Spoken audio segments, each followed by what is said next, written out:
Glad to see everyone here. I'm sure it's very exciting. It's a lot of questions that we had throughout the day. Very happy because, in fact, we had a session yesterday, and impressions were, well, people didn't ask questions, but today we had more than our quota of questions, and we welcome that, and that's the purpose of the panel. Again, this is your session. You have invested time to come all the way to Goa. Please feel free to ask us questions. But before we start, I guess our panel needs no introduction, but I'll just introduce them one more time again. So we have, of course, Brian, and you all know he's the head of sales for Aspect globally. Spence, our CTO and GM of Workforce Optimization. We have Bob Walker, our Vice President of Customer Experience. And Chetan needs no introduction. And Madhu, who presented earlier from IndusInd Bank. Okay, what we'd like to do today is I'll kickstart with just one question and one or two questions, and we'll get the ball rolling. And obviously, we welcome questions from the audience. It's your session. So with that, let me just pose this question to Chetan first. I know there'll be probably a lot of questions for Chetan, but I'd like to ask him this. Right, Chetan, over the last 10 years, when you interacted with your bank, your telco, or any other service provider, what was your expectations on customer contact then versus your customer experience expectations now? So in the past, perhaps you called them, maybe now you like to tweet or Facebook something. What was your experience, and was it good, was it bad? What would you be expecting? Yeah, I think, 10 years ago there was this thing very popular called phone banking, which I think is almost, is going down a lot. Everybody prefers the internet banking, which is a given. I have tried even, not with a bank, but like a travel website, like ClearTrip, talking to them about an issue over Twitter. And I found them to be more responsive that way.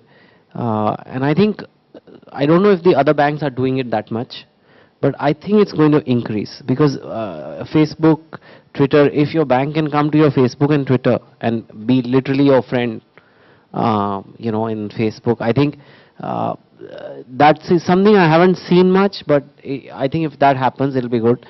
I think the expectations are that I will get an answer very quickly. I think if someone wires me money, for example, I want to know in 2 minutes whether I've got it or not. I think SMS updates, all those things are just something people are getting in India now, and they expect it. But I think somewhere the human contact is the right balance of human contact versus technology, and I think the human contact also is required a little bit with these technology tools. And I think there is no solution which is that good, which anybody has done, which is a right mix of the two. Either they tend to become too automated, or they make it too old-fashioned, which makes it very inefficient. So I think that's some of my views. Thanks for that. And in fact, Madhu presented earlier, very interesting. I'm going to pose a question to him. But his bank has done something different. Normally you call in, you get the IVR first. But I understand from Madhu, when you call in, you get the agent first. And then if the customer chooses to go IVR, he can. So Madhu, with Chetan's feedback, and again, he's a famous guy, but if he were a normal person giving you that feedback, what's your view from your bank's perspective of how you cater to that? See, what Chetan feels, when we talk of these innovations and how we came about them, we just put ourselves into the shoes that I being a customer today, because all of us use banking services, right? All of us use contact center. So, put yourself in the shoes that what do you desire today? Okay, because see, most of the time what happens is that we always have cribs from what we expect from others, but when it comes to our areas of responsibilities, we are somehow blind to it. So, if I am working in a bank and I have a wherewithal to make a change, whatever is in my domain, what is it that I feel that is the, I would say, the first thing that I would like to change? So that is how we came about it. So, for example, many times if I dial in and I have to listen to your account balances, I never wanted to hear about that. I have something else. So why should I be forced to go about it? So why don't we give the customer a choice? And if the customer is of a particular stature, then why, and most of the time if the customer wants to speak to an agent for something which is not on the IVR, then give the customer a choice, saying that if you want to speak to a preferred agent, directly go to the agent. And if not IVR, then yes, I'll put you on the IVR. So that's broadly about it. All right, thank you. Well, I think the trend seems to be that people have preferences. So someone may prefer to send you an email, someone may prefer to tweet, someone may want a Facebook entry, someone may want to talk to you, to your call center agent direct. So it's, I guess if you're looking at good customer experience, you give them the choice, right? Ultimately, that is also onerous on organization, because in the past you can say, well, you call up, either you use an IVR or you talk to an agent, but now there are multiple multi-channel touch points. And how does an organization set itself up to be able to cater to these, right? Partly technology, partly perhaps you may need more resources. So I'd like to pose a question now to Bob. How do we look at, in terms of customer experience and customer service, how do we look at having the right balance of processes to actually meet these demands?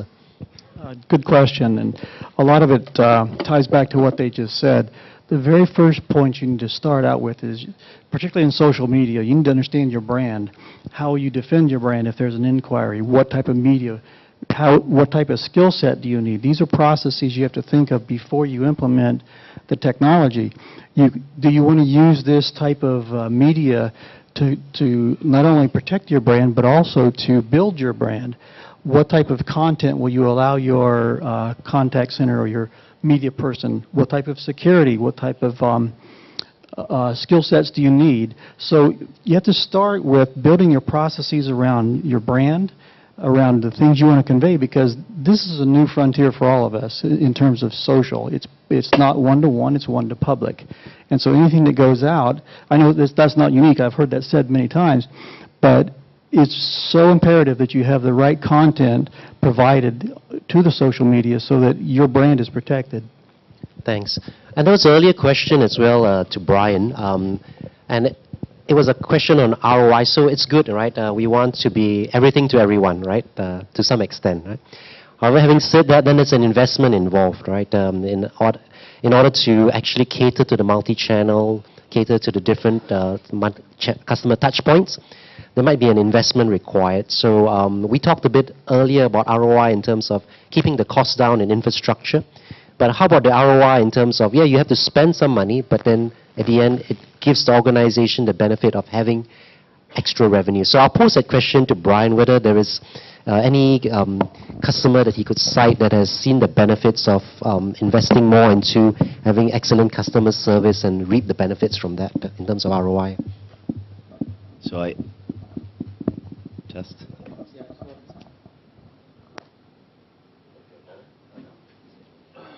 Better? So to me, this is a lot like many, many years ago, the ATM machine. This was a great innovation from a marketing standpoint, if you were a bank, because it reduced the number of people that went into the bank and gave them a chance, but yet it was better for them, self-service, right? It's basically the early version of self-service. And so the cost savings was clear, but the customer experience improved, access to my money wherever and whatever time of day I needed it. It's an old analogy, but this is much like what we're trying to experience. So usually there's a quantifiable business case. Often it's rooted in cost savings and efficiency for our products, almost regardless of which ones they are. Making the multi-mode available allows you to spread the demand, allows for more self-service.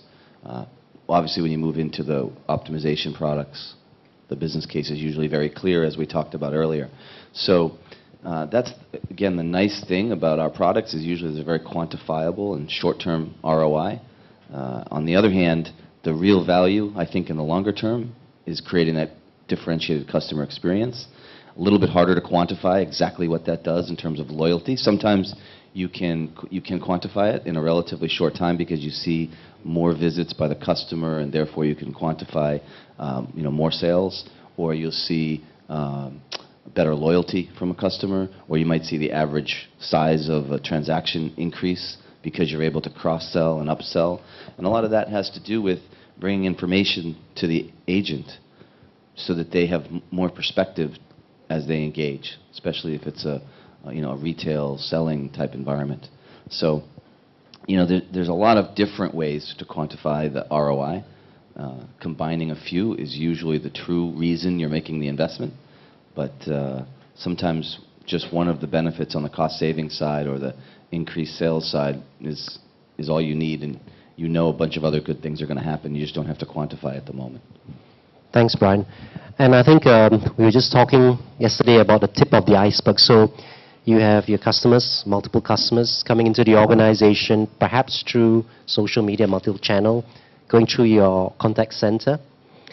But at the back end, it's a tip of iceberg because we have to make sure that the organization not only is able to take the interaction, but actually process the interaction. So maybe this question is to Spence, looking at the back end of the organization. How do we integrate, maybe with an example, the back office to the front office to be able to provide this workflow and productivity optimization so that the organization can gear itself up to meet these requirements?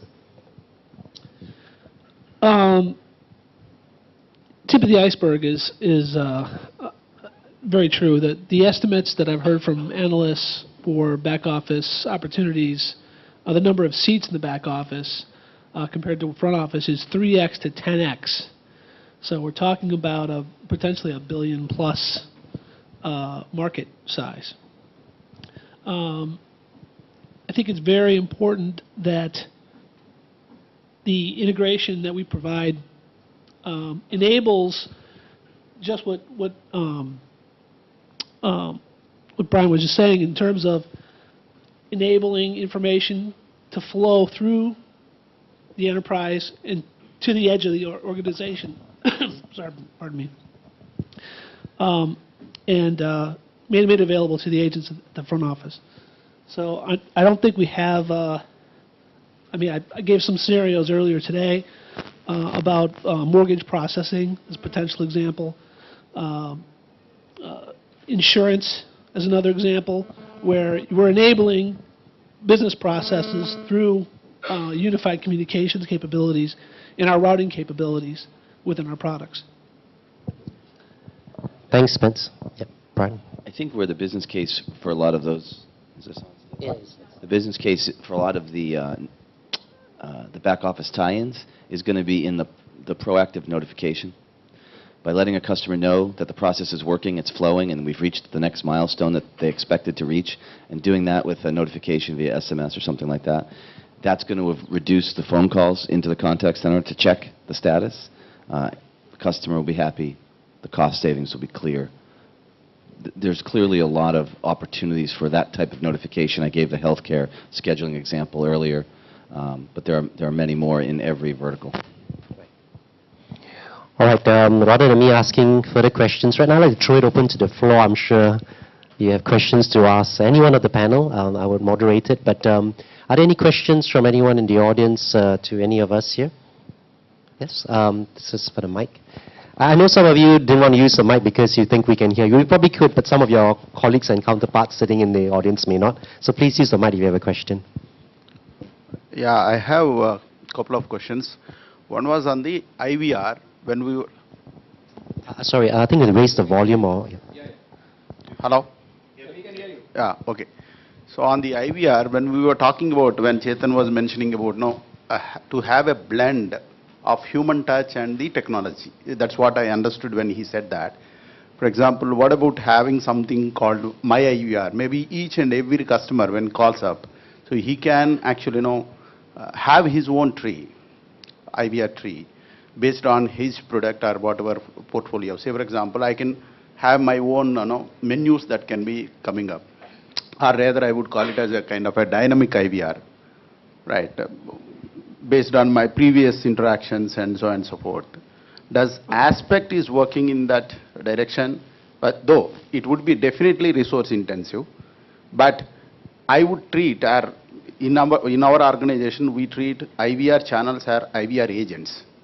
Their effectiveness, their AHT matters a lot to us.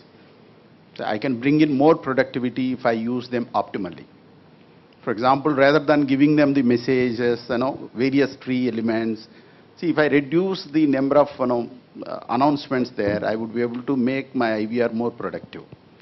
Yet, giving the blend of human touch, say for example, someone doesn't want to have an IVR, let it go directly to the agent, but that should be customer specific. Okay, do you have any such plans to come up with any kind of this thing?